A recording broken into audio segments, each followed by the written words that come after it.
கடந்த செவ்வாய்க்கிழமை லைசன்ஸின்றி மோட்டார் சைக்கிளை செலுத்திய ஒரு பாகிஸ்தான் ஆடவரை தடுத்து நிறுத்திய போலீஸ்காரர்களின் நடவடிக்கை குறித்து சர்ச்சை செய்ததாக கூறப்படும் இன்ஸ்பெக்டர் ஷீலா குறித்து போலீசார் விசாரணை நடத்தி வருகின்றனர் என்று கோலாலம்பூர் போலீஸ் தலைவர் ரத்து ஃபாடில் மசஸ் தெரிவித்தார்.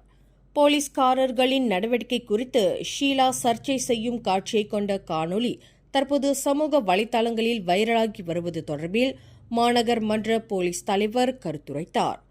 கோலாலம்பூர் ஜாலான் இப்போவில் உள்ள ஓர் உணவகத்தில் முன்புறம் இரவு 9:30 மணிக்கு நிகழ்ந்த இந்த சம்பவத்தின் போது துணிக்கடையில் வேலை செய்யும் 34 வயது பாகிஸ்தான் ஆடவர் போலீஸ்காரர்களால் தடுத்து நிறுத்தப்பட்டார்.